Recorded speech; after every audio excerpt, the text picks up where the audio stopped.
So, Power of the Doctor was last night. I did a lovely little mini review right as it came out, but with an episode this size, it just feels right to do a big magnum opus podcast, and there was only really one man for the job. Well, thank you very much. If you'd like to introduce yourself, feel free. For everyone who doesn't know me, my name is Ben. I am one of James's faithful course companions, and also a massive nerd. So I had been pestering for a while to come on the podcast, and this felt like the right time to really push all of James's buttons. So thank you for having me.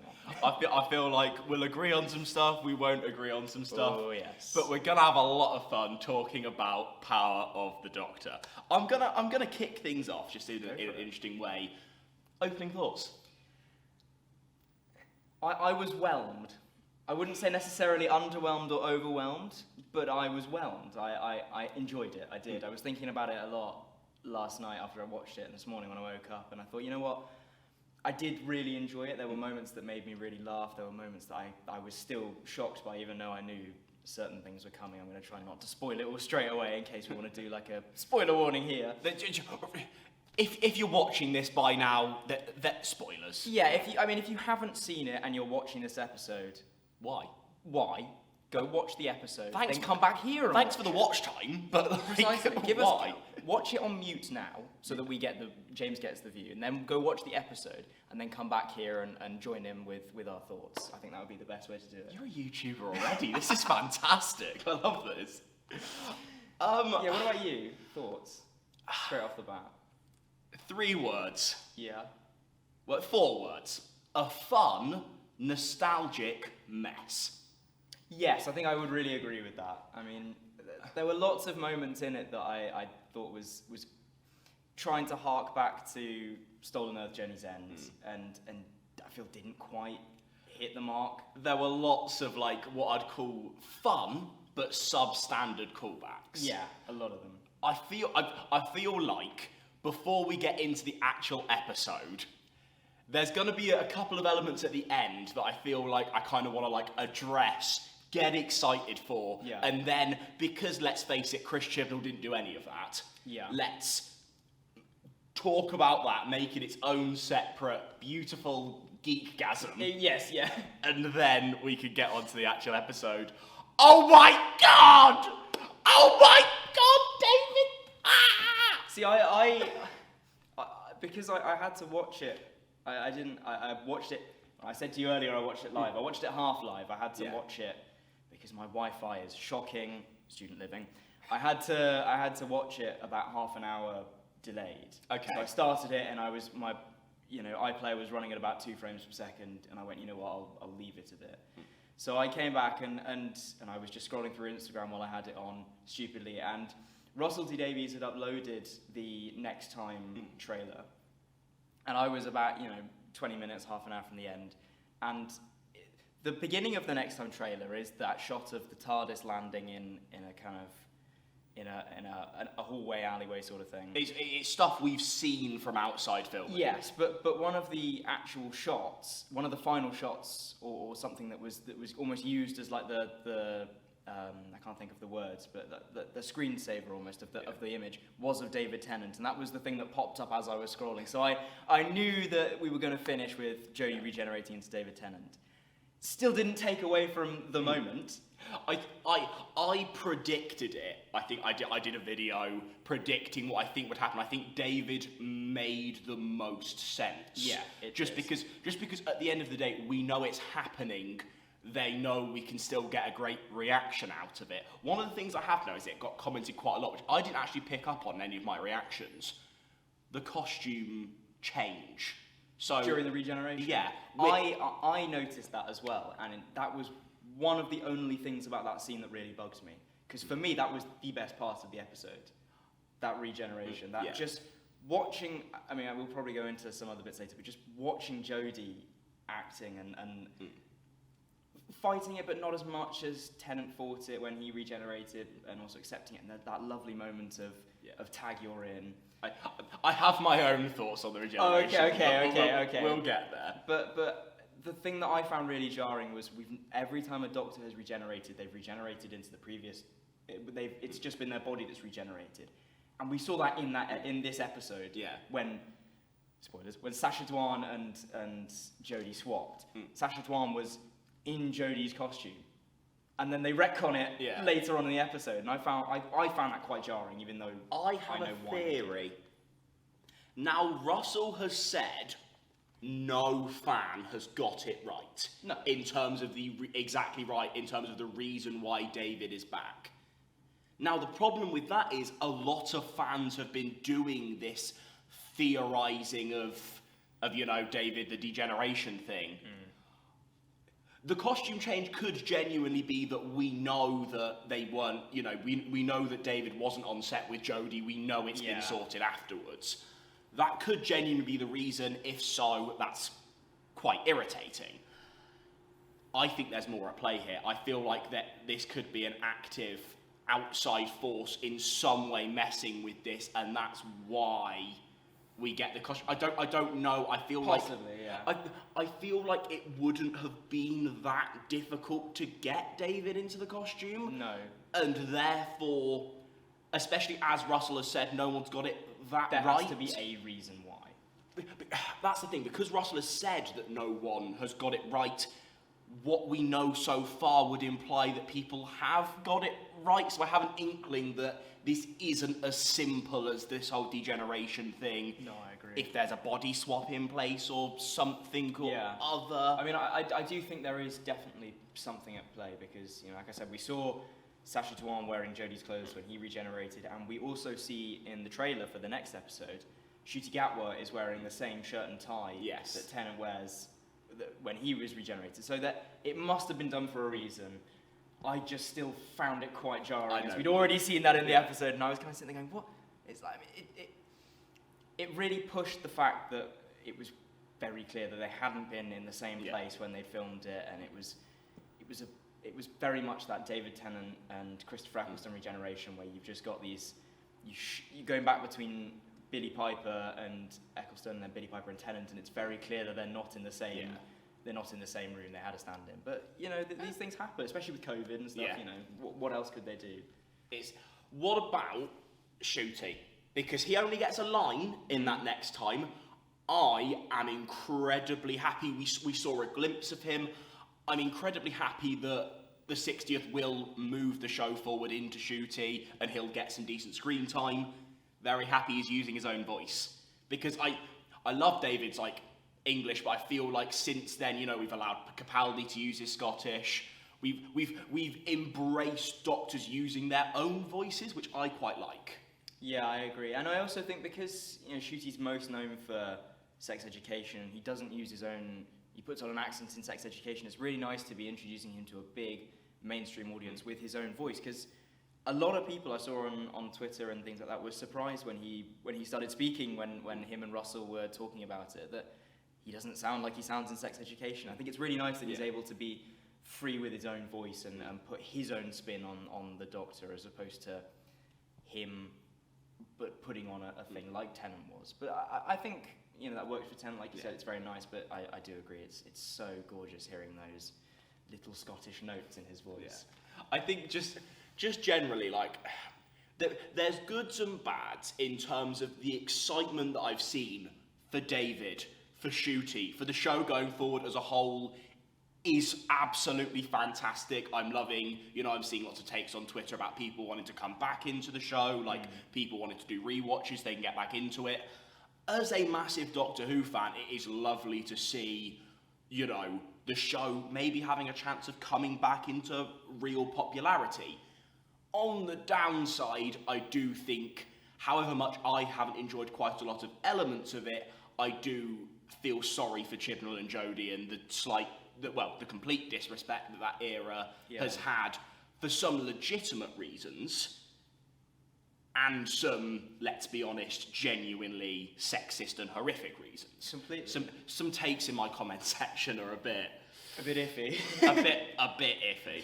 Yeah, I mean, it is a real shame that Jodie's tenure and Chibnall's tenure will always be remembered as this low point in New Who, and I think it is a real shame, because I'm doing my 7th or 8th rewatch at the moment, and I'm approaching Jodie's era, and I'm excited for it, because looking back on it with the knowledge that that's all finished now will be a really interesting way of looking at it, because I don't know, I just feel that she was not wasted, but there were only moments where she was really able to fully go for it. And her full potential. Precisely, her potential was never realised completely. I mean, there were moments, we saw them in this episode, there were moments where her potential is on full show, and you go, why couldn't I have had this for a whole episode? But unfortunately, there were writing problems, shall we say, that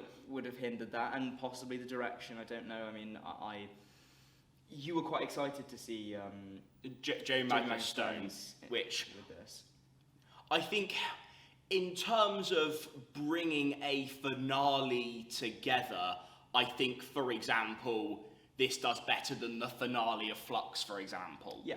I think just generally elements of, because there's quite a lot of similarities in terms of, like, obviously for different reasons, but like, and it's a little bit gimmicky, but like doctors, you know, being in multiple places with obviously, like, you know, like in both the finale of Flux and this, there's a way that multiple Jodies appear, and I feel like, just as an example of the difference in direction, it was handled better here. I agree. I mean, I did have issues with that Jodie coming back after not going, but after her character was taken, after the Doctor was taken out of the story, and then we have this hologram, and I feel like we're moving into the complaints area of this episode. But I found it. I was really excited when Jodie was taken out of the episode, when we had the regeneration change, because I thought, okay, this is great. This is a great way to expand Yaz as a character in her final moments, because, you know, we've only had these fleeting glimpses of Yaz's potential, like with Jodie's potential. And I was like, great, this is a chance to see the companions working on their own and trying to fix the problems on their own. And then we get a hologram of the Doctor, and it felt like it was a really cheap way of kind of going, oh, look, we're going to get rid of the Doctor, but we're not going to get rid of the Doctor. It really soured it for me, having that moment almost taken away, if that makes sense. Yeah. I think, just in general, before we get onto, you know, like the episode of a whole, I think, for me, talking about what's missing from the episode, because I think in the back of my head I kind of knew this was the route they would go, but this era, when you look at it as a whole, has complete and utter loose ends from start to finish, where this era just doesn't feel tight. And for some fans, they seem to have allowed Chibnall to get away with the whole introducing the Ruth Doctor and then just not explaining anything. Introducing the Timeless Child and never really doing anything with it. You know, even introducing the idea of, like, the fob watch and this entity of time. And then we put the fob watch in the TARDIS as like a little, you know, the classic Chekhov's gun, like, oh, we're probably going to come back to this. And then we didn't. I feel like when you come back to, like, rewatch it, for me, it would be like if we did the River Song arc, and then we got to A Good Man Goes to War, and we still didn't find out who River was, and we never found out who River was. But even that you probably could have made work, because that's when you have a character that isn't, you know, the Doctor or about the Doctor, you can kind of get away with that, just like having this person be a mystery person. When you're actively going, we want to have a look at the Doctor's life and do this, like, analysis of it and make her a chosen one character, and we're not going to get into that too much because we shouldn't actively be bashing Timeless Child and the Power of the Doctor review. But it's difficult not to, though.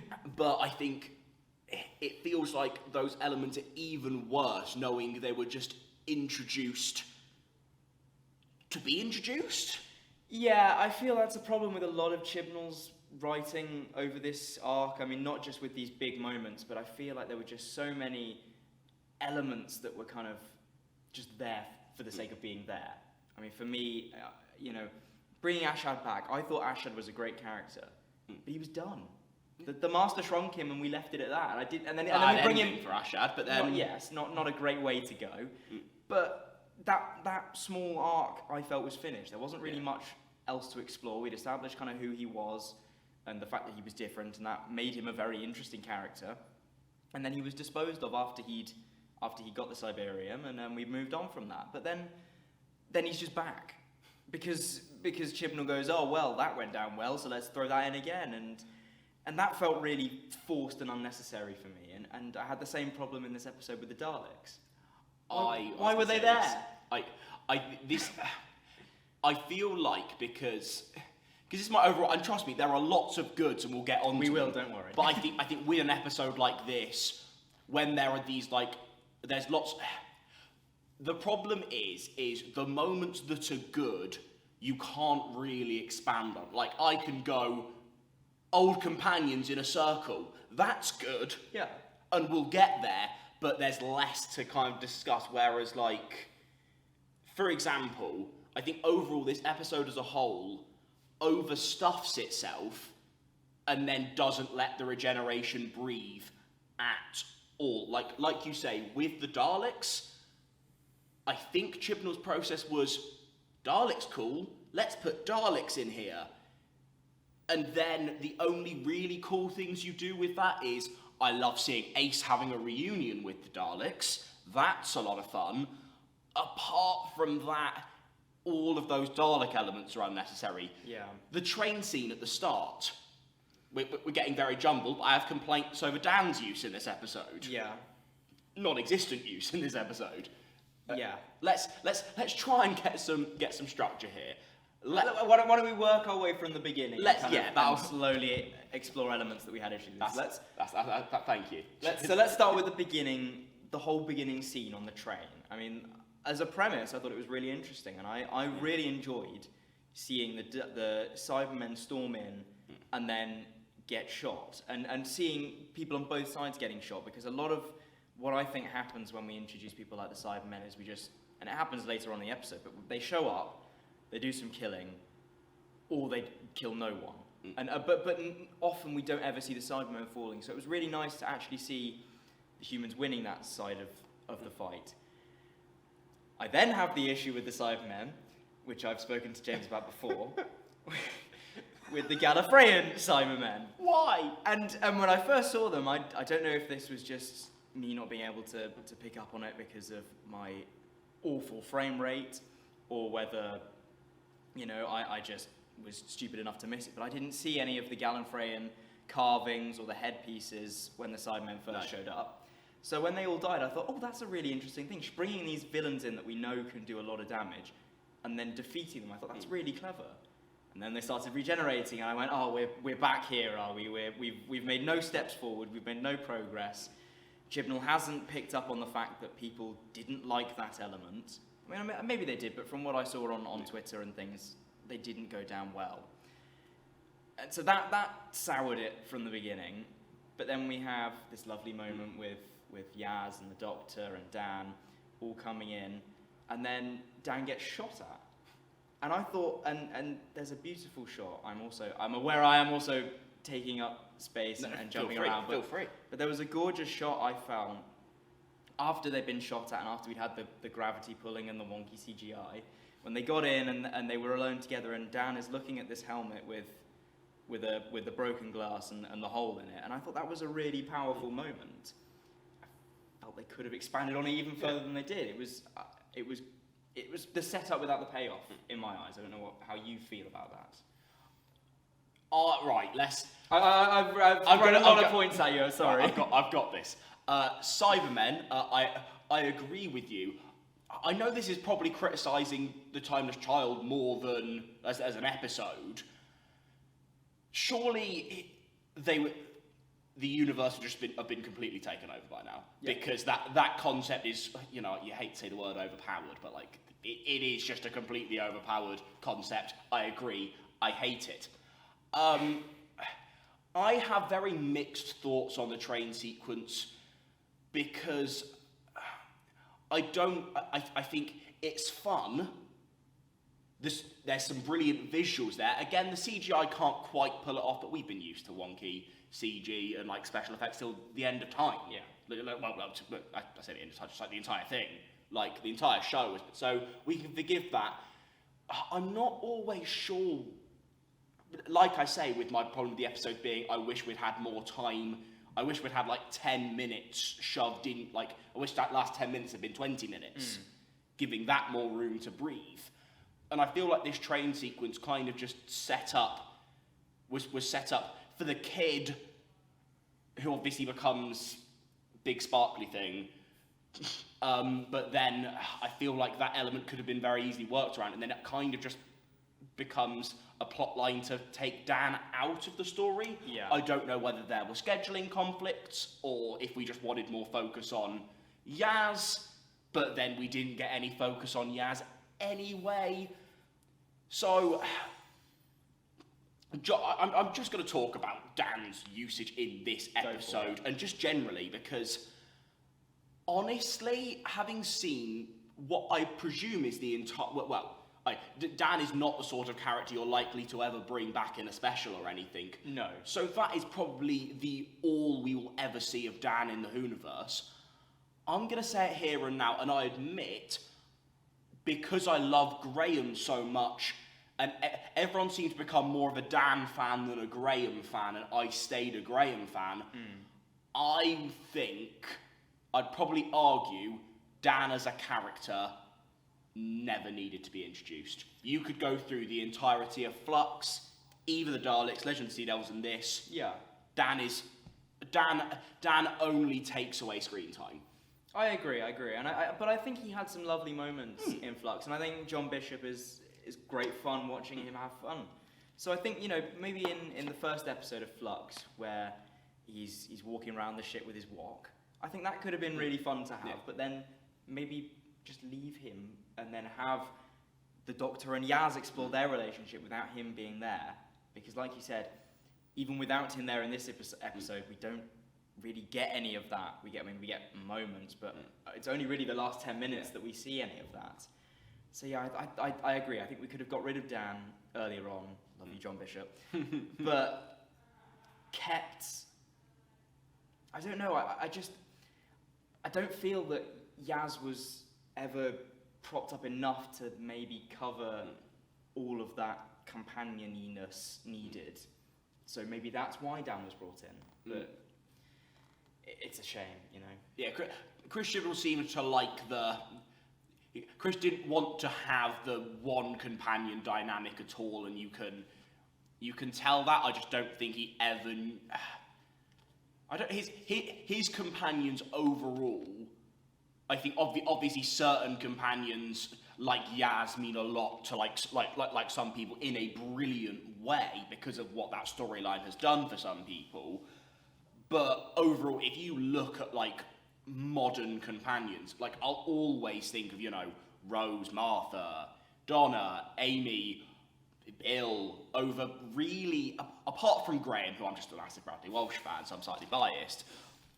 None of those companions are really like coming into the conversation as some of the classics. Yeah, and I think that's purely down to a writing problem. I just think Chibnall went in with the idea of I want to have this TARDIS family, which we hadn't really seen. I mean, we'd seen an actual family with Amy, Rory, and River, which was a really fun dynamic. But I think having this group of friends becoming a family was a really nice idea, and it's something we hadn't really seen as much, and so it would have been lovely to explore that, but we never got that. And I'll probably end up saying this with all of the stuff I talk about when I mention any of Chibnall's writing, but we see glimpses, but it's nothing's ever fully realised. And I think the series as a whole, or the Jodie's tenure as a whole, would have benefited from possibly just having one companion, and maybe bring Graham in as someone, have Yaz, because I think... Because Graham could have almost... If you maybe got rid of Ryan... Yeah.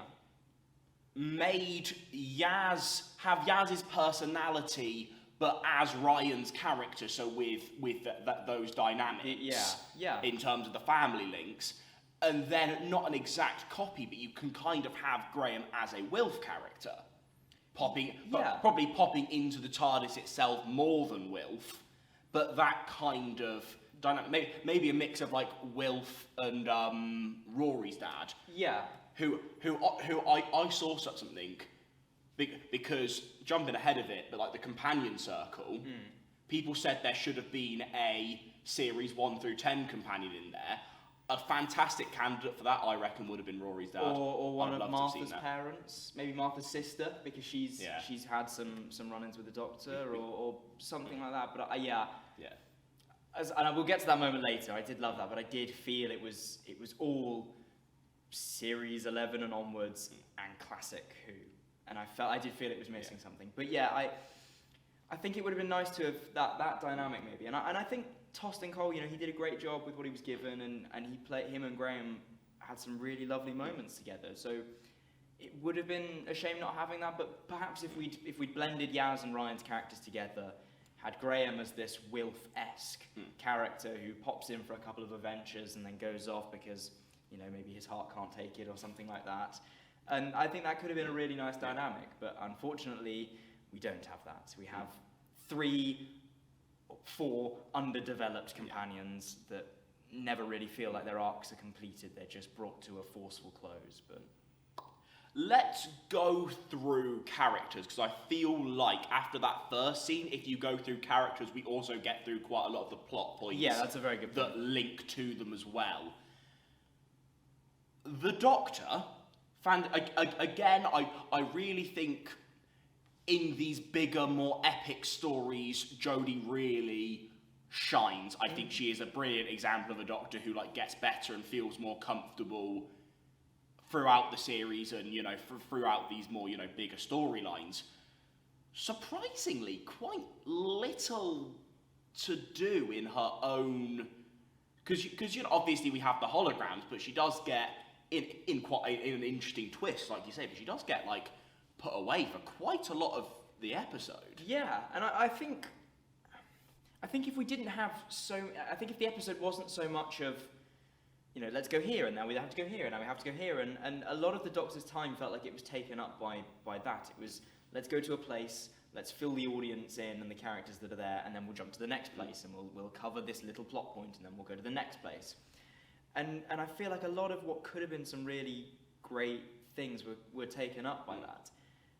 On the flip side of that, I think this was probably one of Jodie's best episodes for Jodie showing what she can do. I think we had some fantastic moments of just watching Jodie be allowed to take up the space and show us that she was a great choice for the Doctor. I mean, I'm trying to think of some off the top of my head, but even just the moment where Dan leaves and Yaz is saying goodbye, and it's just the Doctor sat alone in the TARDIS. I thought that was such a gorgeous moment, because Jodie's face doesn't really change, but there's so much going on in her eyes, in her concentration, and it was a gorgeous moment. And so I think this was probably one of Jodie's best performances as the Doctor, in my opinion. I don't know if you feel the same, but no, I think there are I probably wouldn't say best, just because there are a couple of other ones. I think in some the latter elements of Flux, I don't like them. I think she as an actress really gets challenged and really pulls it off.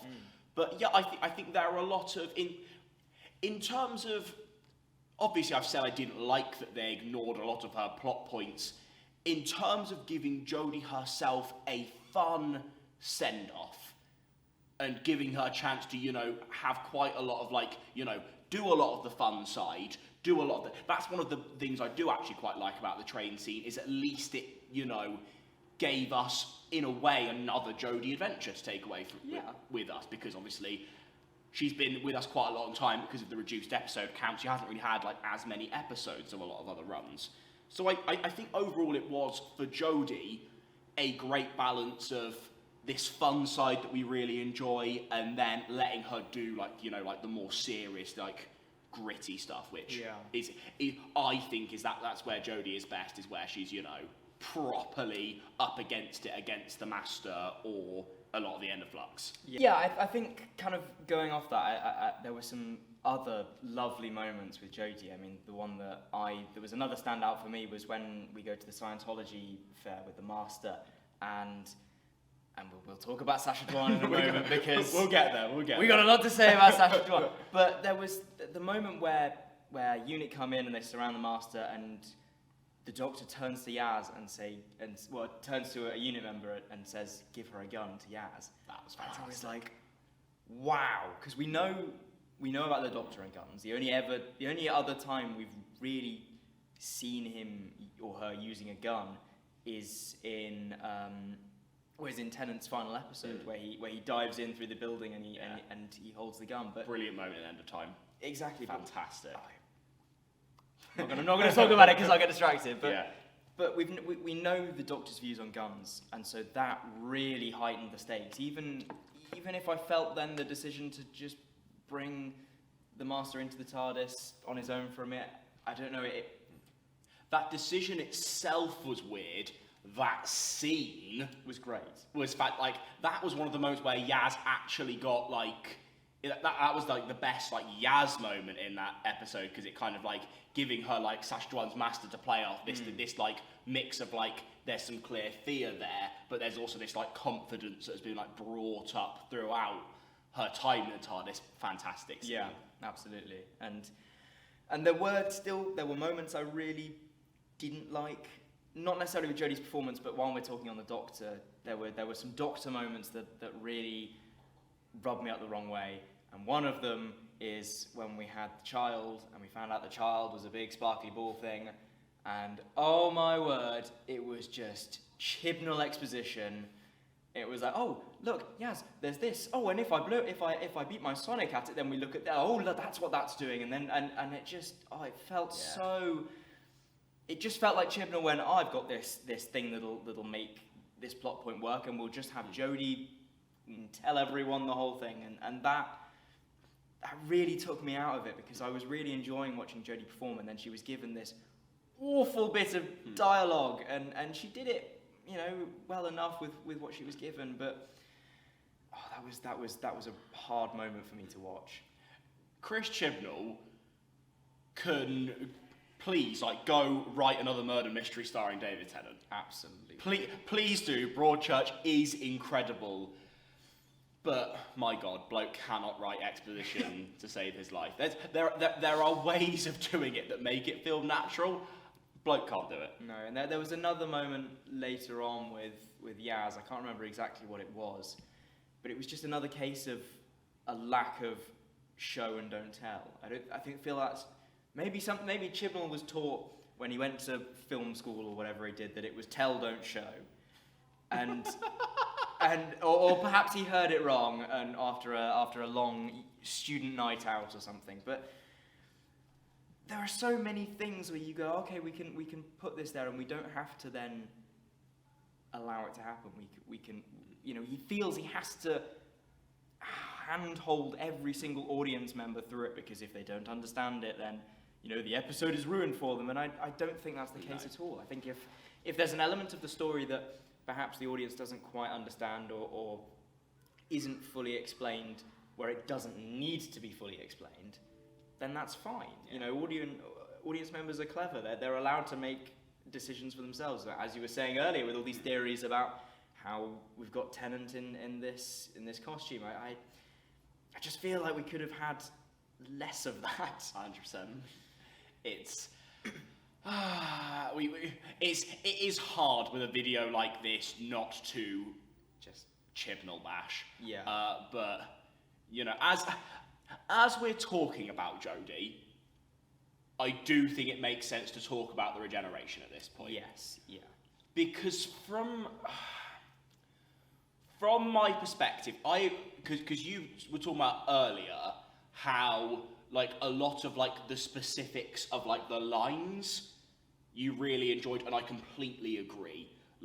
This, accepting it a little bit more, the idea of, the tag, you're it, a lot of fun, fits really well with Jodie. The visuals, again, I think that was the most stunning regeneration we've had.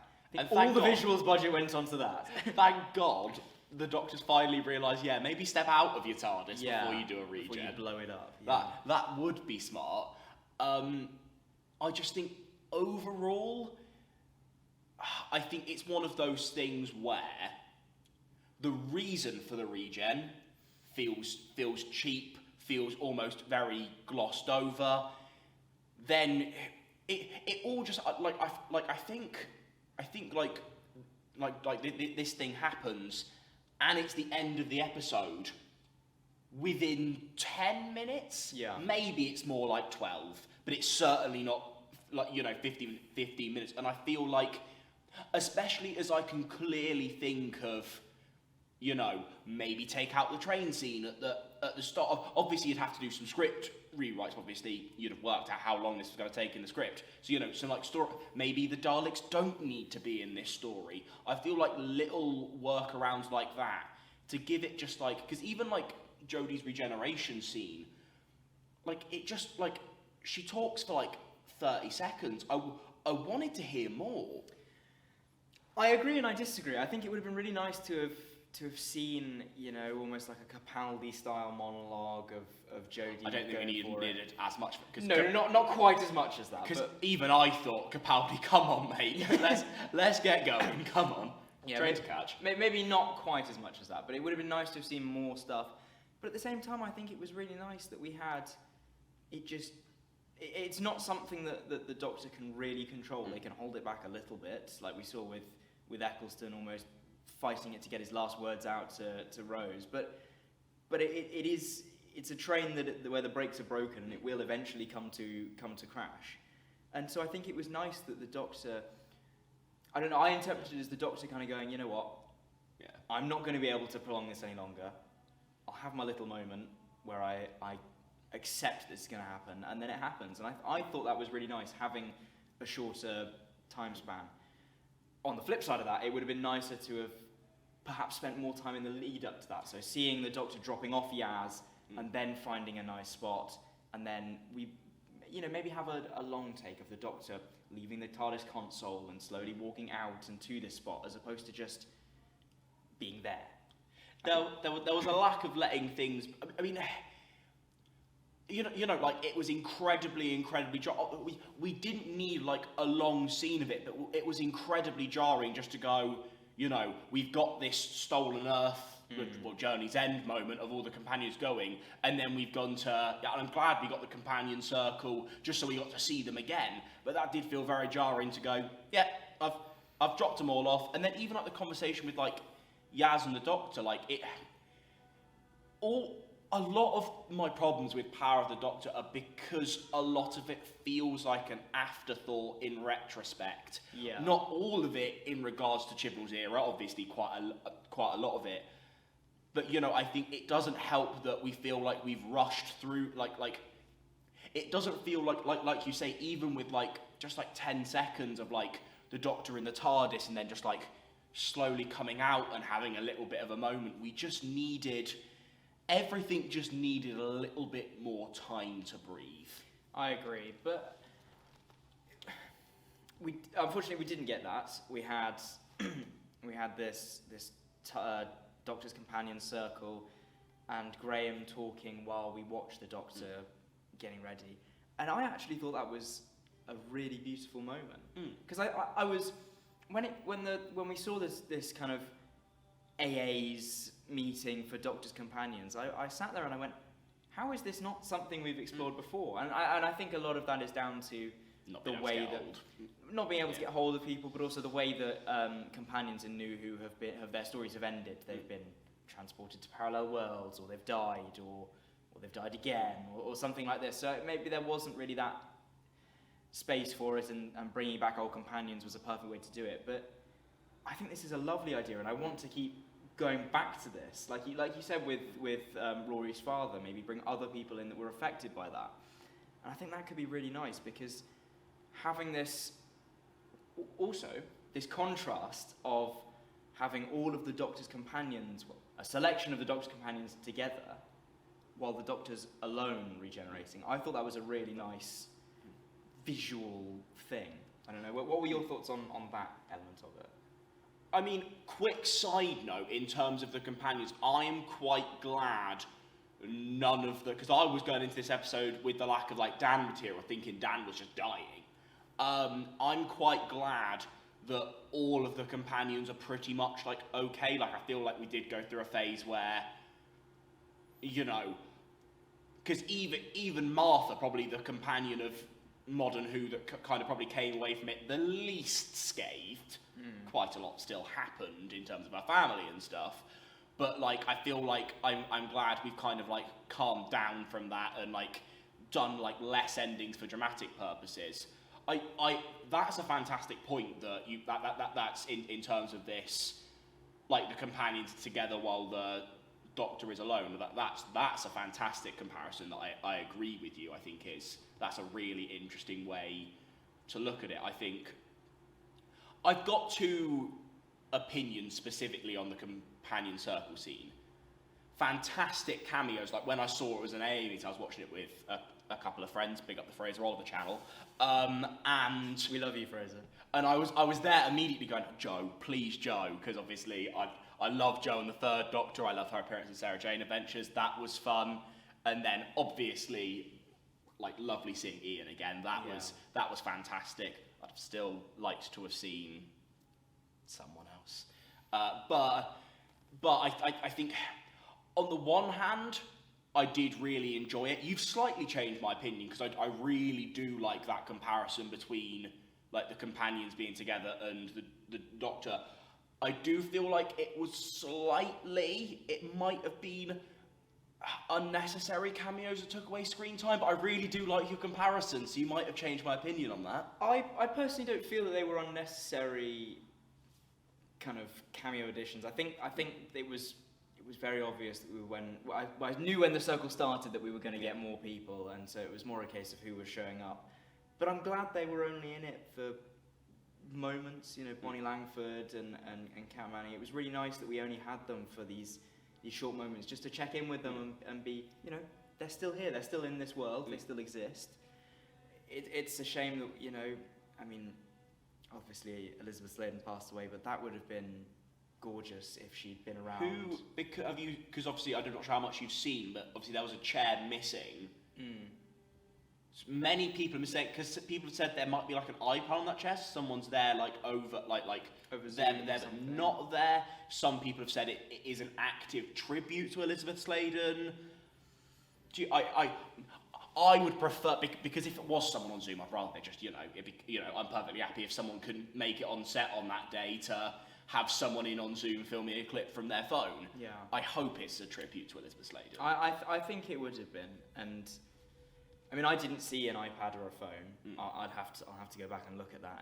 And if there was an iPad or a phone there, it's interesting that they didn't ever zoom in on it or establish that, because otherwise it may have just looked like someone was recording this group therapy session. But I think it probably was a tribute to Elizabeth Sladen, and I think that's a really nice way of doing it, because, you know, at the end of the day, it's a regeneration story for Jodie wrapping up an era and a BBC Centenary special, which it is worth touching on. Yeah. But it isn't Elizabeth Sladen's moment, but it is a lovely way to pay respect to what is, and I don't even think this is that arguable, the most iconic Doctor Who absolutely not companion. I mean, what other Doctor Who companion has had their own spin-off TV show? Spin-off TV series, spanned multiple Doctors, both in classic and in new.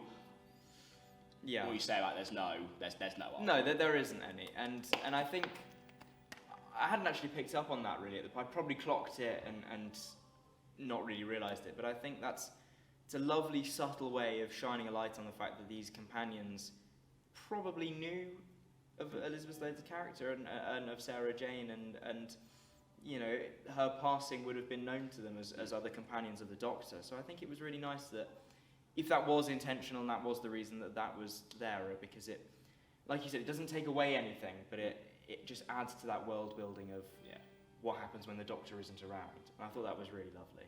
That was.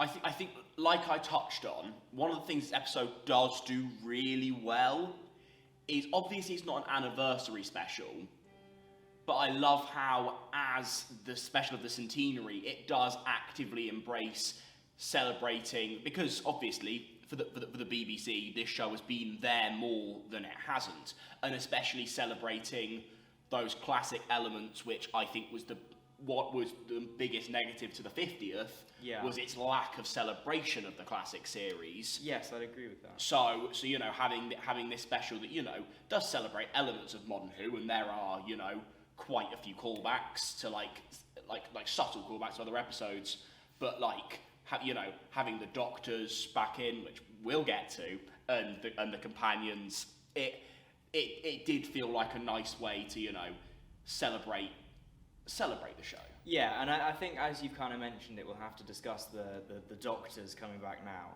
But I think, yeah, as you said, you know, this is pretty much the BBC's flagship show. It's been running for, you know, coming up 60 years. The BBC's been running for 100. So having something like that being constantly on and being known across the world, they would have been remiss not to have at least touched on the fact that you know, there's history behind this that has probably helped prop up the BBC in some form or another. I really liked that it took us a while to introduce other Doctors. Yes. Because I wasn't expecting it. I knew we were getting classic companions, and I thought we'd get at least references to older Doctors, like we did with, you know, Sacha Dhawan when he changes his costume and has the stick of celery and the question mark jumper. I thought that was really I was glad we did that before, because it's kind of like you do that feels like the reference, and then you up and it. then you go, no, here's what we're doing. You allow the costume as a moment to become a cool moment, and then you up, which is the right way around to but go. You also, I also liked that with the costume, just before we discuss all these Doctors, that with the costume, that it wasn't made a big thing. It was just cool. It was just, you know, the Doctor has worn weird clothes in the past. Let's do it again. And you know, the stick of celery wasn't really brought up, and he had the flute moment at the end. And I thought the flute moment was fantastic. I thought it was really lovely that we brought these things out, but we didn't, you know. I felt Chibnall held back with it. It wasn't to look, I found this jumper in my, you know, in my 4th or 5th bedroom or whatever, something like that. I felt that would have taken away, and not having that really made that moment more special, because anyone who recognises those, I mean, they're not exactly subtle pieces of thing, but anyone who sees it goes, oh, that's, you know, that's the 5th Doctor's bit of celery, or that's the 4th Doctor's scarf, and stuff like that. I thought that was lovely. And then we had the Doctors. The Doctors. I'll let you, because I've been taking up a lot of time, so I'll let you have this moment.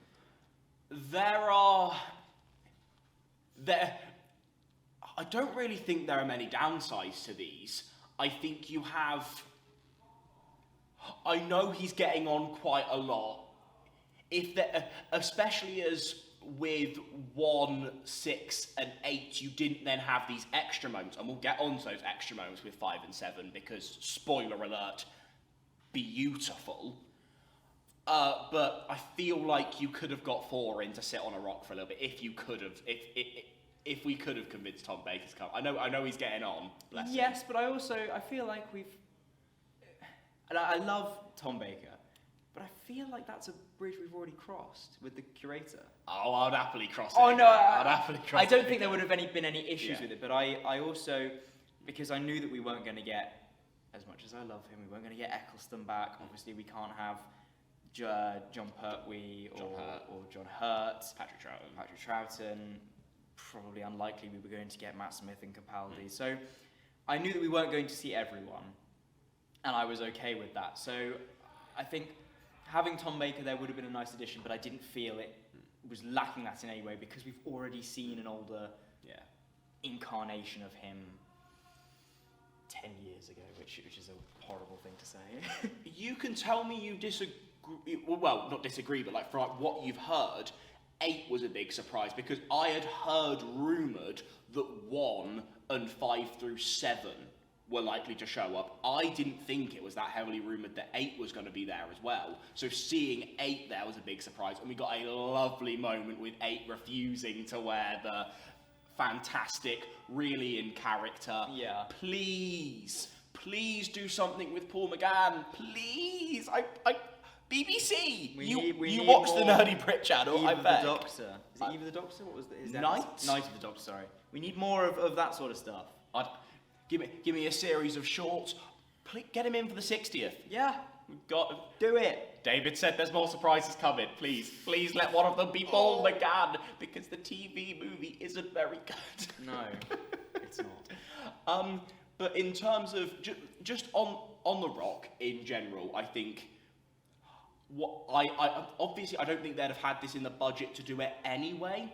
If they did, I'm really glad they didn't de-age them, because it's like with Time Crash, when 10 and 5 did a bit, was Children in or one of those. Yeah, Children in or something like that. Yeah. I love Time Crash. Time Crash is fantastic, and that makes the decision, because we as fans accept that they are actors that are older, and we don't care. We just want to see them back, and we don't want them aging as a barrier to the fact that we might not see them again. So just embracing their age, having a lot of fun with it, and let's be fair, coming up with this complete and utter gimmick to bring them back, and just doing it anyway with bollocks of steel. Yeah.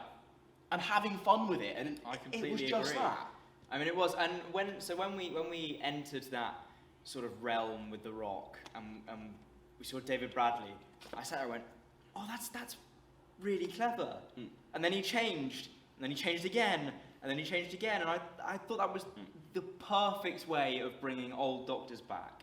I think they nailed it, and I know we spoke about they didn't really do enough, but I think they nailed it in the 50th with the way they brought Tom Baker-Brack as the curator. I thought that was lovely. And at least giving, even if it was definitely just old footage, it was quite nice in the 50th that all the Doctors came together in a way that they could. But with this, actually having them on set, filming, being properly involved. Yeah, and it was just gorgeous watching Doctors interacting with Doctors, which we don't see enough of. And like you said with the aging thing, this isn't the MCU. The timeline doesn't make sense anyway, so there's no point in trying, and probably would have ended up failing to make it fit and going, well, look, we're going to get the Doctors at the point they regenerated, because that's where they would be here. I didn't feel it needed any of that. I didn't feel I was taken out of it in any way that David Bradley looks the same as he did in Twice Upon a Time, which is how he's supposed to look at the end of his episode. So obviously he hasn't. William Hartnell can't have aged much further than that, because he was getting on quite a lot. But it never took me out that some characters had obviously aged more than others. It did not faze me, and it was only touched upon when we had them coming back and speaking to their old companions of, oh, you look a bit different. And I don't know, I just thought that was the best possible way of bringing back old actors to play the Doctor without really just going, oh, they just step out the TARDIS and they're there. I think they couldn't have done it better. Apart from, obviously the ending got me very, very excited. My favourite 2 moments, especially the 5th Doctor one, those moments with Ace and 7 and Tegan and 5, perfection. Yeah. I think with Tegan and 5, it really fed into, and obviously I'm sure this will spiral into a conversation about Ace and Tegan, whether I was particularly fond of how aggressively, slightly anti-Doctor Tegan ended up in the episode, the way that fed into the conversation with the 5th Doctor, with the mention of Cybermen, was gorgeous. Beautiful tribute to Adric, just that conversation in general was fantastic. It was also clever, like I said, the only time the Daleks were in any way necessary was being very clever in pitting the Ace against some Daleks, and having that conversation with the 7th Doctor. Both of those just so emotional, really, really working well, and giving us those surprise moments that don't feel gimmicky and hit home, where they almost could feel gimmicky. Yeah, I agree, and I know I've touched upon the fact that I didn't really like hologram thing, because it took away from almost kind of getting rid of Jodie for a part of the episode. I wasn't a fan of that. But on the complete opposite of that, if we hadn't done that, we would never have got these absolutely gorgeous moments with old doctors and old companions. And for someone who's getting into Classic Who a bit and doesn't know a lot about it, it was really gorgeous to see these characters interacting, you know, as they did 40, 30 years ago. It was really lovely, and the moment with the mention of Adric, it was Heartstrings. Such a lovely moment, because it was just left there. You know, these characters knew Adric very well. They didn't need to explore it. It was just said, and it was left, and it was given the space to breathe, as we've mentioned, wasn't given with other things. And I think those basically everything with older doctors was absolutely perfection, and it was probably also the biggest risk of the episode from a writing standpoint. Obviously, you know, so they were slightly forced in. You could tell maybe we did some writing things to force them in, but because they pulled it off so well, it's like a great comparison. Probably not exact, but No Way Home. Yeah. You believe when you're watching it, you know, okay, this is a complete and utter, slightly out of character gimmick to get us to the 3 Spider-Men, but we do it because the moments with the 3 Spider-Men are so cool. Now, Tegan and Ace, as ignoring the cameos without themselves, as I alluded to slightly, I think we kind of needed a moment because we kind of, especially with Tegan, we set Tegan up that she's quite irritated that the Doctor never came back in a way that feels natural. And the problem is the episode again doesn't really do it. Obviously you have the conversation with the 5th Doctor, but that's not having a conversation with Jodie. No. So that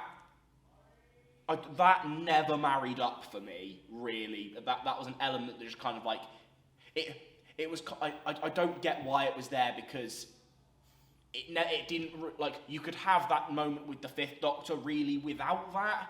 It never really goes anywhere, and all it kind of really does is add the occasional bit of humour throughout the episode. Yeah, I think I agree with that. I mean, I like I said, I'm not massively knowledgeable of Classic Who, so I haven't seen many of these characters' episodes, but I did enjoy seeing them interacting with a Doctor that wasn't theirs, like we've had with the Sarah Jane Adventures and things like that. Seeing a companion interact with a Doctor that they haven't seen in so many years, that they no longer recognise, but who knows them because for them it was yesterday. I think elements like that were really lovely, and the initial moment where the Doctor first meets Ace and Tegan, I thought was really nicely handled. Mostly. It was kind of done as as I said, like a moment that works really well as a first moment, that you feel like you're going to get another moment. Yeah. And then you kind of don't. Yeah, it was another, it wasn't as big as... Sorry, we're trying to record a podcast here. Enjoy it while you can. Add some lovely background music. Yeah, I mean... I've completely forgotten what my... Thank you. Thank you, musical theatre students. We just thought we'd let the music simmer down for a sec, didn't we? So Tegan, yeah, I mean... I had initial issues with the performance, and I think that's probably... I can forgive it, but it was never anything that kind of really irked me, but it was a little jarring initially when we had the Doctor meeting Tegan again for the first time and interacting. It felt like, and then maybe this was intentional, but it felt like Tegan was still stuck in that almost campy era of Doctor Who, where everything was a little heightened and a little less naturalistic, whereas everyone else, including Ace, had almost transitioned into this more naturalistic style. Yeah. And I don't think it hurt the performance in any way. I don't think it took anything out of it. But it was something that I picked up on. I kind of went, oh, okay, we're doing that. We're doing theatre acting. but I really enjoyed all the interactions with Tegan and Ace, and I think it was lovely bringing them back and bringing them into unit, showing that they're still doing stuff, and that they were friends. And we didn't have, there was no moment at the beginning where there was like, oh, you're a companion of the Doctor. Oh, well, I was a companion of the Doctor. They already have this history between them, which I thought was really lovely. I don't know if they've ever interacted in Classic Who. I'm assuming not. So it was that. As far as I know. Yeah. I'm pretty sure they haven't. I'll take your word for it. But that added to that, as I mentioned earlier, that element of this world goes on without the Doctor. And I mean, we've had the shows to expand that, but these people still have lives after the Doctor leaves them. And they probably would have got to know other people that had been companions. And I thought that was a really nice way of just skipping over what could have been, 5-10 years of history between them, just by going, they're on Zoom, they're chatting, they say they're going to meet up. It was simple as that. I thought that was a really good way of handling it. Kate Stewart. Yes. I've seen a lot of takes as another character that probably didn't need to be there, a bit wasted. I would agree in Flux, probably didn't need to be there. But I didn't mind her at all here. I thought, because I've seen a couple of people, which I really didn't get. I've seen a couple of people go, she's a Lethbridge Stewart, why would she be, cowering behind a desk and being scared of a Sideman conversion? Because she's a human character with emotions and feelings, and I'm sure she's Brigadier Lethbridge Stewart was also, there were moments where he was afraid and things. They're people. Yeah, so I think I just like Kate Stewart as a character. I'd rather she showed up as this unit fill-in than a character we've never seen before, because she is a good character. We know from set photos that unit itself is involved somewhat in the 60th. I'd happily see Kate Stewart come back and continue to be involved. That would be a lot of fun. I think it's a really nice way of adding more of these connections to Classic Who, having a Lethbridge Stewart leading unit, because it's never really rubbed in our faces. I mean, we have moments in Deep Water, the Capaldi episode with the. Is that Deep Breath? Dark Water, yeah, it was Dark Water. Oh, I was right. It was Dark Water. God damn it. But yeah, so moments in Dark Water and things like that where we nod back to the fact that she's a Lethbridge Stewart. I think it was on the plane. We have the picture of the Brigadier and having him show up as the Sideman at the end. I thought they were really lovely. Even little moments in I think it's Power of Three when she gets introduced as Kate Stewart, and then immediately Matt's like we get later in the episode, and it's like, took Lethbridge out the name, didn't you? Just like wanted to stand on my own 2 feet, and it's there like it never ever felt forced, but it was always really nice. And I always like seeing all of unit show up, but especially Kate Stewart. I think she's a really great addition to the Whoniverse, and it's nice that we have this consistent force for good in the background, because we had Torchwood, and I think Torchwood had its ups and downs, so I think having unit is a nicer large entity to have in. Obviously you also look at connections between classic and new. I also think because of different decisions showrunners make, you've got gaps between RTD to Moffat to Chibnall. So that's why, for example, obviously we'll probably never get him back for reasons you may disagree or agree with, but seeing Captain Jack back in elements of Series 12 was really fun. And then this one that's a Moffat to Chibnall link. I like wherever we can within eras, like when John Sim came back in Series 10. Those little moments where we, obviously they kind of act as creative reboots, new showrunners, but having those little links to make this feel like somewhat of a universe, I'm always going to enjoy. And I think she always does a great job performance-wise. I never feel like it's lacking or missing anything, and she's always fun to watch. So I never have any complaints when Kate Stewart shows up. No, I completely. And unit is always a nice building to have, or force for good to have under siege. So it's always fun to watch them being shot at. Quick note on Ace, just because I don't think we touched on her when we talked about Tegan and Ace. Overall, same thoughts about like Tegan, like really working well. Obviously, she didn't really have that arc that Tegan was going on. Yeah. And I feel like fantastic performance, great to see her. Love the jacket, love the bat. Jacket and the bat was really Ace nice versus to the see. Daleks, classic Ace. Yeah. Fantastic. I can't really say much Absolutely. apart from class job. Genuinely. But I think that maybe there wasn't an arc in this episode, but from what I know of how her story ended with the Doctor in the 80s or the 90s when the show went on its hiatus, I think it was really nice that then we get this last moment with her and her Doctor, and almost apologising for what she's become, and being reassured that it's not a bad thing. I thought that was such a lovely moment. I don't think I've given those obviously, you know, with my complaints about the arc of Ace and Tegan not really having much interaction with the 13th Doctor, you do still have to give for the companions credit for their arcs with their separate Doctors, as well as those scenes working. They do somewhat tie up some of their arcs quite well. But I think it's just a lovely way of going, you know, these are characters who, you know, whose arcs may or may not have been completed years ago. Let's just give them a little lovely send-off that doesn't ever feel like it's just there to be like, we're bringing back a companion and then we're going to give them a nice moment. It still felt natural within the context of the episode, and I really enjoyed it. Both having those characters back from a nostalgic sense and from a story logistic sense was enjoyable. I'm surprised it's taken us this long to get on to him. You know what I'm talking about. I'm going to say it now. Is this going to be a hot take? I'm not sure, actually.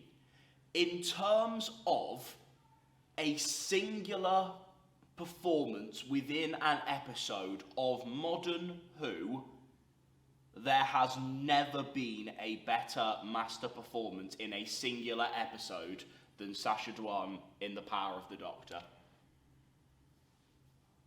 Question. Weirdly, the only one that might come close is actually Derek Jacobi in That's Utopia. exactly what I was going to say. I was going to say, do we count when he gets his memories back as him becoming the Master? Or are you counting all of Dr. Yana in that as well? Because I think I think 5 minutes of the Master the magic of that episode is seeing Derek Jacobi as Professor Yana, so you get this kind mumbling, and then you just let him. Okay, maybe, but if you're talking about an entire, that feels kind of okay. Those two are pretty much like, just because I think Sacha Dhawan in this, especially comparing to any singular. I'm not sure about total, just because the other two I just think generally had more to do.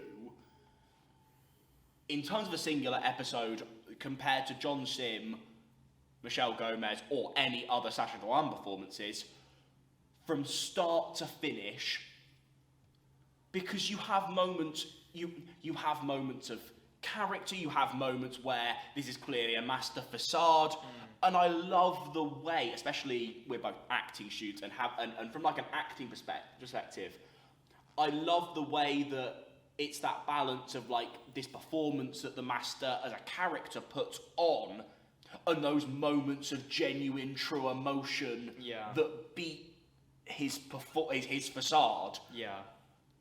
All linked in with like fantastic little moments of him in the Doctor's body. You've got the Rasputin dance, which I loved. Personally, Oh no, that was a fantastic moment. I thought it was. That was a risk, because I feel like a lot of people will not have enjoyed that moment. But it just feels so. It's very John Sim on the on the big Sisters or big something like that. Yeah, Scissor Sisters. Yeah.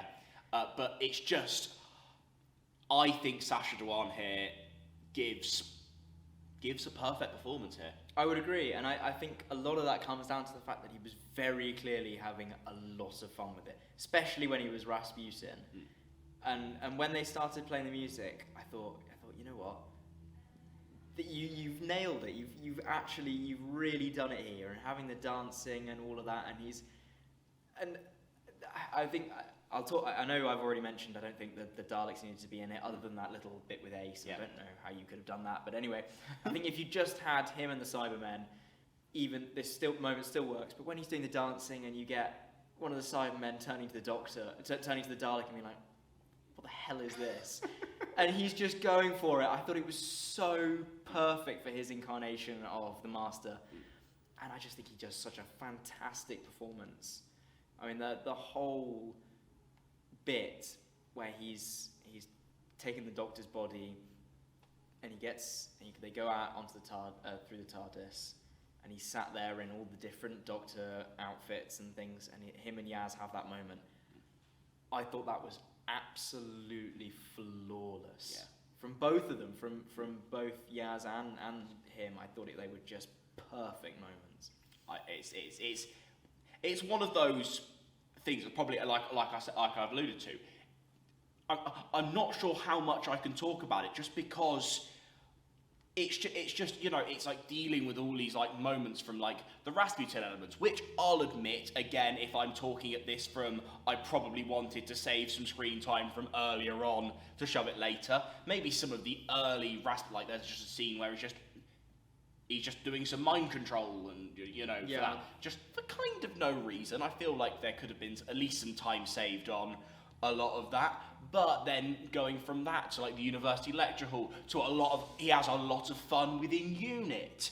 And then the doctor swap, then the costume, then the recorder comes out. Then you get a lot of these lovely moments. Then you get Sash Dhawan has lost and, the rage and the calls of the regeneration and I love Sacha Dhawan's performance. Absolutely. He's never failed in a Doctor Who episode.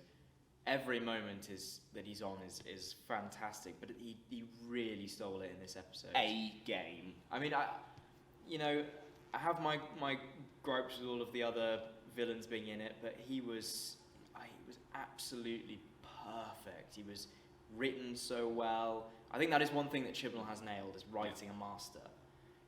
Not a doctor, but writing this broken Time Lord who's full of hatred and putting on this facade of just being absolutely lost in all these emotions, I think is just so perfectly written and perfectly acted, and I don't think anyone could have done a better job.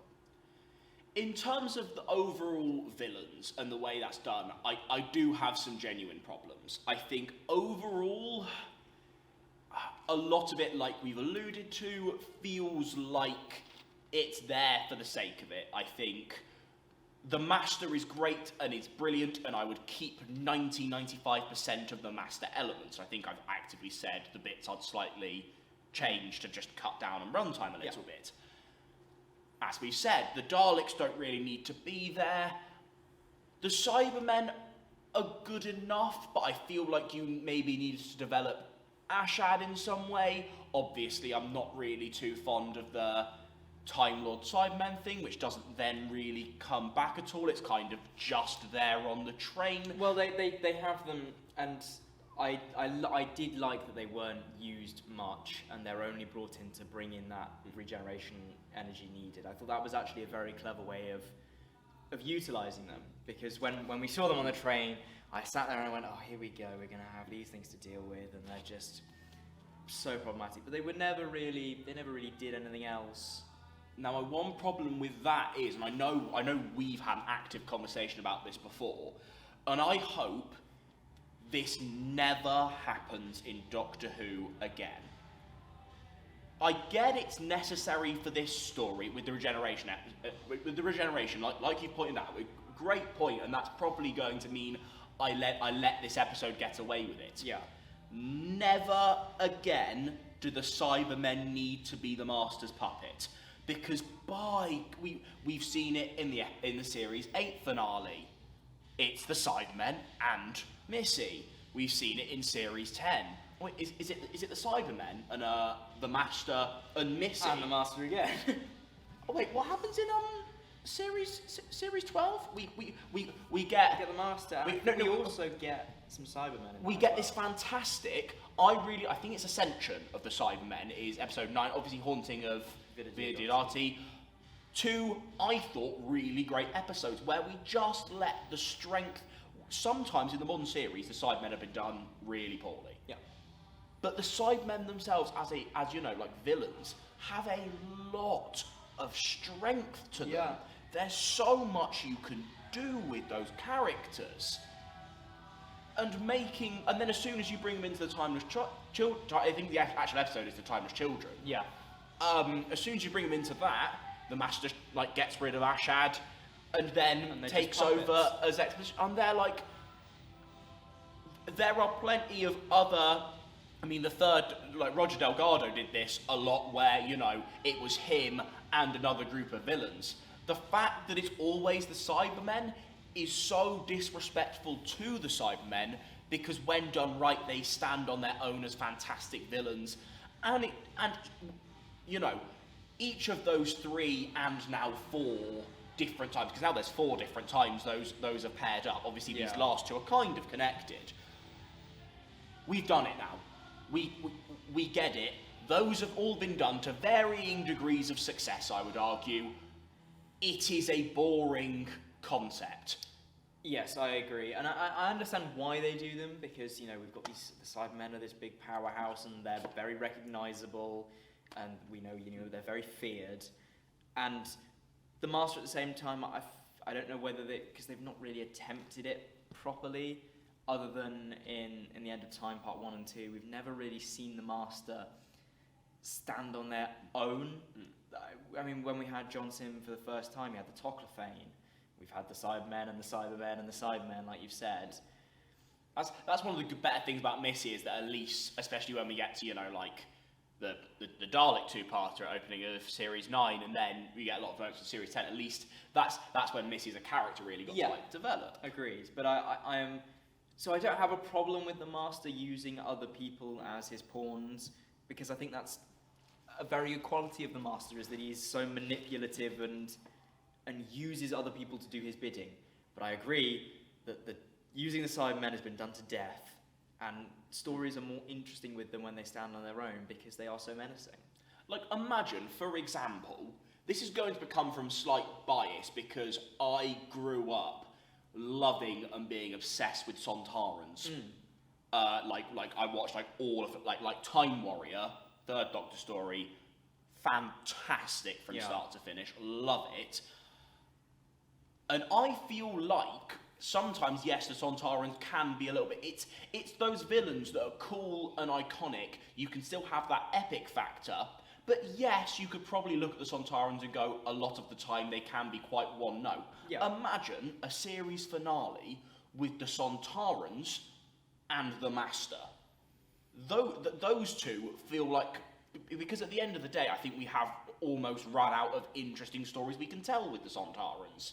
So items like that, where you've got these iconic, still get the star power, still get the fans excited, but then you also get the Master to really drive the story. We don't need that with the Cybermen. The Cybermen drive their own stories and are iconic enough for series finales. I think the Cybermen have been changed from being this menacing force that just takes and upgrades to increase their own ability and their own numbers and things like that, and the survival of their race, to just robot soldiers.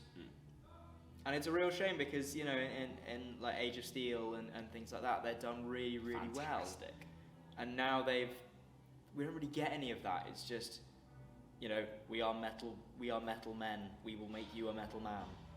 It just feels they've lost their three-dimensionalness. And it's a real shame. That's why I've said, happily, I think we had this conversation again, didn't we? I think this is one non-conversation Very we've likely. had before.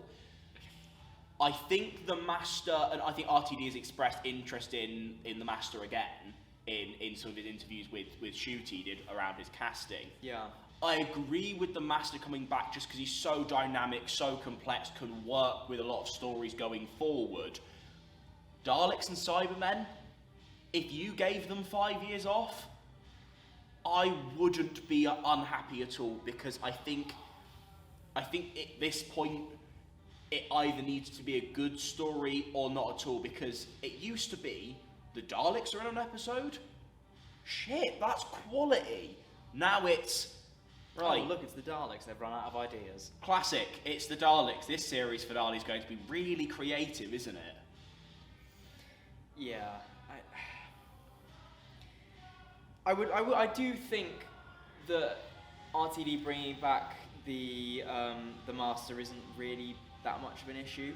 I will have an issue if they keep doing what they have been doing, which I feel like Chibnall has dug a whole RTD in a hole for, which is killing off the Master and then not killing off the Master and just bringing them back. Yeah. How many death fake-outs for the Master do we need?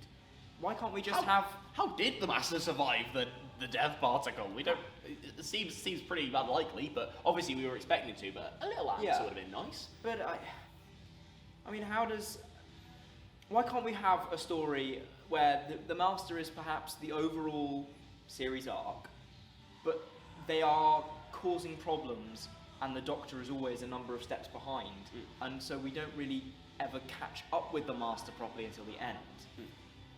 Because then they don't have to use the Cybermen and Daleks to make themselves feel important. They can stand on their own 2 feet. We can still get the Master, but then we don't feel like every time the Master has to appear, we have to kill off the Master and then do a death fake out and go, oh look, they're back again, because that's completely lost its novelty now. I mean, when we did it with John Sim, we brought John Sim back, everyone went, oh my god, he didn't die. Yeah. And then we had Michelle Gomez, and everyone went, that was fantastic. We've had 4 years without the Master, and suddenly they're back, and we don't necessarily always need an explanation. Sometimes it's nice, sometimes it doesn't feel like it's needed. But then the Master died in Well Enough and Time. Very clever. Well, so certainly the way they get Johnson to regenerate was very clever. I think we could have done with some answers to that. That would have been nice. Possibly, yeah. But then the Master dies, and then the Master comes back, and then the Master dies again, and now the Master is back, and now they've just died again. I think with this one is left a little bit more open-ended. I think the planet is getting destroyed, but he could have very easily survived his injuries, likely regenerated. This one's more like I feel like the 2 big ones are Missy in World Enough in Time and the Master and the Death Particle is a little bit like, come on. Yeah, I mean, I personally, how they ended it, I thought there's no, unless he's got a vortex manipulator or something like that, they've established that his TARDIS doesn't really work properly. They've established he's lying on the floor, and then as soon as the Doctor gets in the TARDIS, the planet implodes. It felt like they were teasing us with his death to then bring him back again for another shock factor that doesn't hit. Yeah. That's how it felt to me. It felt, we're not going to show his death because he might come back later. Woo! It just feels cheap for me. I have to admit, I think are there points you don't think like we've covered? I don't know. Because I actually feel like now I'm having thought about that, a lot of in terms of the plot overall, because I think we've covered most characters. Yeah. I think the plot was fine. Yeah. Ignoring my consistently reiterated problems at the end, I think a lot of it's very jumpy from here to here to here. I think I have to admit sometimes I was slightly confused with timelines and we had to go to 1916 for some reason. That was I have to admit it did lose me a little bit there. But then like we've alluded to, but deserves proper discussion. I think the Master's plan and the regeneration is fantastic, and almost allowing the Master to like win was fun, and obviously Sastran's performance again, like fantastic. But overall, the plot, you know, like when we get to the resolution, it all feels like, I don't know, for an episode that has the Master, the Doctor, the Daleks, none of it really feels like it has that many stakes. I think the problem with that plotline is you know that the Doctor in some way is going to get back that body, and the episode I don't think does a good job in fully... I was enjoying the episode. I know this is waffle, I'm sorry. No, go for it. I enjoyed the episode whilst never really buying into the stakes of it. Yeah, I think I would agree with that. It never felt like, you know, we knew how it was going to end. I liked that we had the fake out with the regeneration from the previous Next Time trailer, where when we all thought Jodie was regenerating when she says Yaz, it's actually her being regenerated into the Master. I thought that was a really clever way of doing that. Yeah, I mean, my biggest gripe with the story, other than the jumping around constantly that just felt like, you know, questing in a video game, it was the Daleks. What? How was the Master convinced the Daleks to just start drilling in the earth? Yeah. Why are they there? If you're getting the Cybermen, you're already using the Cybermen as villains. Why not just have the Cybermen doing that? The only reason the Daleks were there were to have the Master convince them to kill each other at the end, when he sat there playing his flute and just watching the two planets bomb each other, which I thought was a lovely visual. But the only other reason they were there was to let Ace have her moment with the Daleks, which, you know, I felt like that bit with Ace could have done, if it hadn't had that, it would have still been perfect. Could you, and this is changing probably again, changing some elements of the end of Timeless Children, I don't think this would work quite well. If Ashad had stayed alive, you take the Daleks out of this story, and then Ashad himself, because of that slightly human element, has a guilty conscience, and you might have to expand that Dalek's role a little bit more. But if you take out the traitor Dalek element of it, and you can kind of put Ashad in that role, maybe.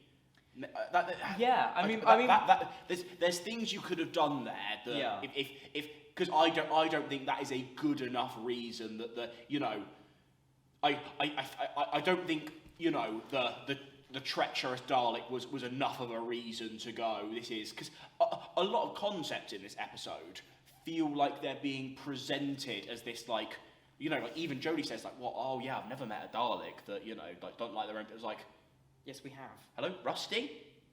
Like, Rusty, the Dalek in episode Dalek. I mean, that's just my slight problem with the episode, is that a lot of these concepts are dressed up like they're these big concepts, but then they're just, first of all, they're not, and then you've got to admit the episode that they're kind of like, not maybe intentionally or not like drawn from, they're never done as well. No, I agree. I mean, you know, we've seen, and Doctor Who is filled with that, with, you know, having, I don't know, a companion stuck in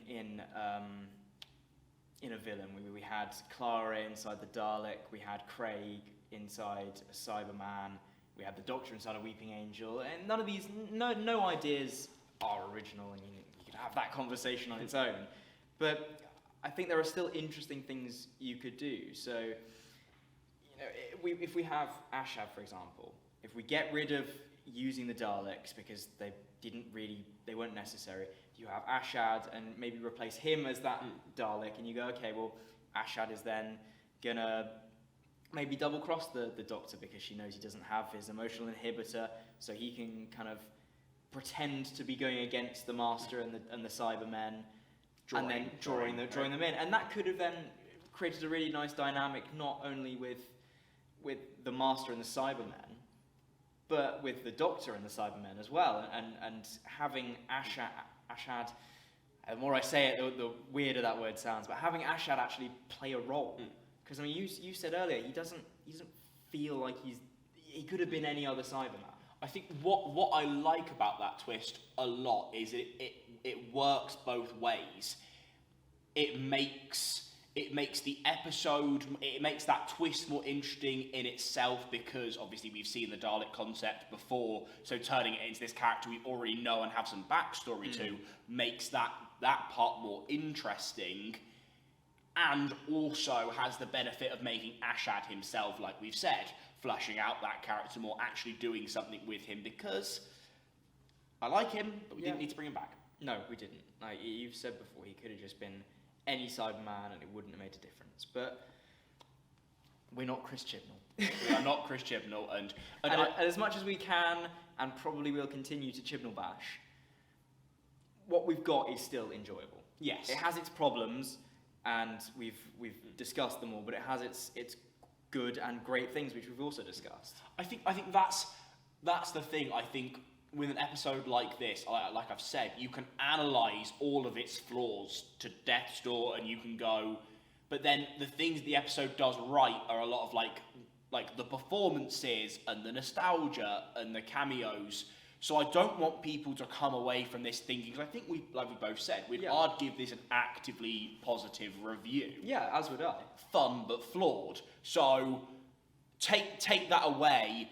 The things we've talked about in a positive sense just can't be elaborated on. At the end of the day, I can't go, oh my God, Colin Baker came back? Let's analyse that. You can't. I mean, there is one more thing that I want to talk about, and we did touch on it earlier, but it was the bringing back of David Tennant. Because we haven't really... We discussed the logistics of the costuming and things. David Tennant is back in Doctor! I mean, it's not like we all my knew favourite about it actor already. in my favourite show, in my favourite performance of all time, is back. Like... But I someone's very happy. I am very happy. I think they absolutely nailed having him coming back in. The Watts. With the Watts and the teeth, and I thought they were going to do just as if they'd redone it, but they went, I know these teeth. Yeah. And I thought that was such a clever way of doing it, because it opens up that thing of, oh, this isn't a new Doctor. This is the one that we all know. Yeah. And then you're left with the, how are they going to do that? And you're left with the classic Watts. And I think was the best way to end that episode. And I think we could discuss the future and theories till the end of time. Yes. But that's for another time. I'm sure. We'll definitely be back closer to the 60th. We definitely need to rediscuss what might happen with that. Do you have any other Power of the Doctor thoughts? I just think it's and I know I've sort of touched on Jodie's whole tenure, but I think this was a really nice close to her, what's been almost 5 years of her taking on this role of the Doctor, being the first female Doctor. And I think that's something that... It's a legacy. It's a legacy, and I've said it's a shame that legacy will always be tainted by the writing of Chibnall. And arseholes as well, yes. But I think that...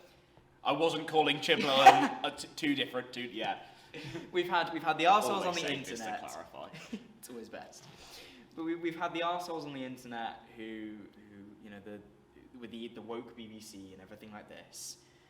And then we've had Chibnall's less than stellar writing. And I think the combination of the two of that will always mar these few years of Jodie's tenure, which is such a shame, because when she has her moments, she has fucking great moments. Like they're absolutely amazing. And it's just such a shame we didn't see more of that. And I guess I'm just really hoping, because Jodie's stated that she doesn't feel like she's done with the Doctor. I think the quote I saw was something along the lines of, I'd be actively pissed if I never returned to the role. Exactly. And to me that states that, she without bashing on her colleague, she feels that she's been maybe done a bit dirty with how the Doctor's been treated. And I can only hope that Big Finish do her justice. And I think she would do so well on Big Finish. bring her back for another comedy special with Tennant or with Shooty and have Russell writing, because Russell would nail writing for her. I mean, 2025, the New Who 20-year anniversary. Yeah. Would they do something for it? Just because obviously it's a bit awkward for them at the moment because they're having to deal with an anniversary special during like it's looking like it's not going to be particularly multi-Doctor the 60th. No. So maybe we can get Jodie back. Yeah. 2025, or at least 2033. Ugh. Oh God, I'm gonna be like a proper adult. I know. We're not gonna get into etc. No, That's for the mediocre at best podcast, which we also need to. Oh, fantastic! Get you on. Yeah, that's more of a waffle, more of a bit of fun. Perfect. I'll be down for that. Is there anything I can plug for you in terms of? I feel like you went into that knowing exactly what you're gonna plug, but for anyone who doesn't already, please go and listen to Torneo on Spotify, Torneo, because I'll pop some links down into the description, please. Thank you very much. But yeah, that's mine and my friend's band, and we would absolutely love if you went and listened. But that is a completely shameless plug, and I'm not sorry for it. Don't be sorry, please. Go stream it. That would be absolutely lovely. Comment down, because I rarely do this type of long form video, but I really enjoyed it. We have discussed there are vague possibilities of if we could make it work, some form of more consistent, longer form piece of content, whether that would be completely YouTube. I'd be very surprised if we took it completely out of YouTube. Yeah. Just because that is my realm. But honestly, if you do want to see that, comments. Also, this isn't blood. No, this is this wasn't us. This has been here for a while, so don't worry. We thought I'd clarify that. We didn't kill Fraser, our cameraman. He's still there. We love you, Fraser. Love you, Fraser. He's not there. Anyway, subscribe. And I did another podcast recently with another mate, and it's right here. And what we did is we discussed the entirety of the Chibnall era. We've touched on some stuff here, but if you want a little more like exploration of the Chibnall era as a whole without Power of the Doctor, you can watch the video here. So go click it. Is it here? It's here. Yeah, right here. Right here. Ben's put his hand out. So it's rude not to click it. This will be really awkward if it's not. If it's like up here and we're all pointing here. I'll put it. Oh, you can put it there. I can put it there. I can put it there. I have no idea how YouTube works.